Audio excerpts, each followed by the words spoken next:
Alright guys, so today we're gonna do the Dead Rising 3 Psychopaths tier list. I already did 1 and 2. Now I'm gonna rate all the Psychopaths number 3. I haven't played Dead Rising 3, so my opinions might be like a little mixed until I get an Xbox and get Dead Rising 3. My opinions might change and I might make a remake of the Dead Rising 3 Psychopath tier list, but for now, this is going to be my opinions. First, we have Sergeant Howd. I've seen her boss fight. She's alright. She's just full of innuendos. Not really a big fan of all the innuendo shit, but she's going to go in here. Next, we got Darlene Fishermacher. Darlene Fishermacher, turns out she was a survivor in the Fortress City outbreak, so... And then she wanted to participate in eating contest. And then she tries to kill Nick over her trying to take her food. Him trying to take her food. She represents the sin of gluttony. So, oh yeah, all 7 of the psychopaths represent the 7 deadly sins. Alright, so she will go in. Next we got Hunter Theobux, or Theoba, I think that's how you call it. So, Hunter, apparently, according to his smart glass entry, he's in a prepubescent state of mind. So, but I've seen like some gameplay of him. I've seen his boss fight multiple times. He seems like a very good person, and if I get Dead Rising 3, I'll see if my opinion changes. Next we got Diego Martinez. Or I think that's his name. I'm just calling him Diego. Diego, he's most of these psychopaths right now are story psychopaths. So Diego, he goes crazy over something. I don't know, probably over the zombie exhibit in the museum. So and he tries to throw He tries to throw a space exhibit at you while wearing a fully powered spacesuit. So yeah, it'll just go in. Next we have Dylan Fuentes. I like his theme, but Jesus Christ, look at him. No.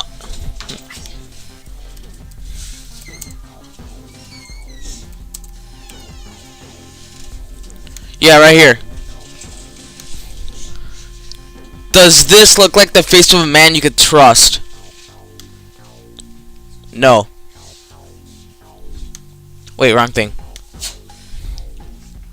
Alright, so next is General John Hemlock. He's the Secretary of Defense. He's the final boss for overtime mode. So if you want to get the ending S, you're gonna have to defeat him. But he tries to. But he's kind of like Solvin, Rock Mason, and TK. He tries to fist fight you. So, but he will. I'm pretty sure he does use a grenade launcher at far ranges, and his back is his weak spot. I'm pretty sure all psychopaths in this game have a weak spot. Next one with the weak spot that makes them super easy to defeat is Jerry Gallo. Jerry Gallo represents the sin of pride. She was gonna participate in the Miss Giant California contest, and she's just very proud of herself. She proud of her body, proud of everything, to the point where Nick accidentally misgenders her twice. She gets pissed at him and starts to fight him. If there's like yoga blocks, dumbbells, if you throw those at her head, apparently it does a lot of damage, and you could even insta-kill that sometimes. Next is Marion Malin. Wait, goddamn. Next is Marion Malin. I'm pretty sure her fight uses the grabbers, so it's really.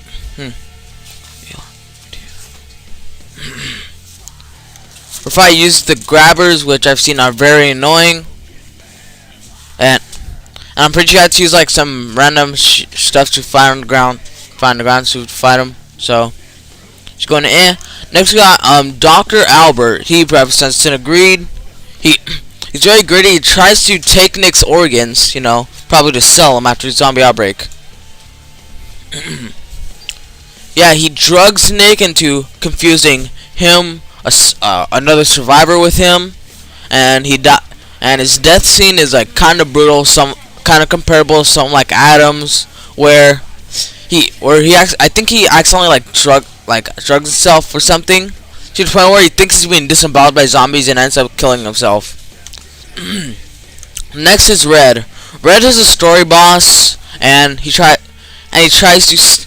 to make force Nick to turn himself in so he can get $5 million and he'll release Katie and Isabella.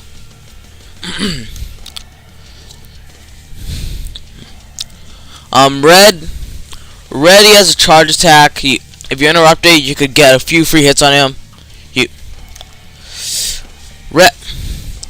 What I've seen, Red is pretty easy to take down, especially with guns like the Tsar. I think that's what it's called. Next is Kenny. Kenny represents the greed of envy. He's basically Chuck and Kent, the rival to the main character. He's basically the rival to the main character, and pretty sure he's also a survivor. He's a redeemable psychopath, so you can save him. Next is Spider from the Chaos. I think his name's Spider from the Chaos Rising DLC. He tries to overthrow Hunter. This guy here. He tries to overthrow Hunter and become, you know, the boss of the biker gang. But Hunter defeats him, and it takes place like before Nick gets to that roadblock. Next is Teddy, who represents the Sin of Sloth. I'm pretty sure he has an armory key that he's withholding from you, so to the point where you have to fight him to get it. He sends attack drones at you, and I don't know what happens. He's just too lazy to get his ass up and try to just give you the goddamn key. So he tries to kill you, and he dies of heart attack. Next is Z the monk, who represents Sin of Wrath. He's a really early game psychopath, so taking him on should be really easy. He meditates to regain health, and you can use the gongs by like hitting him with something. So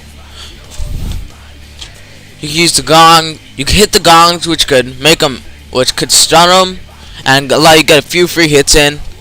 A lot of them could get a few free hits in, or all of them you can. And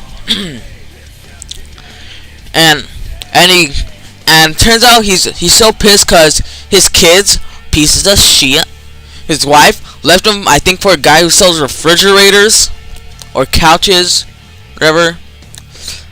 And then he just commits seppuku. And that is all the Dead Rising 3 Psychopaths. Yeah. Well, laters.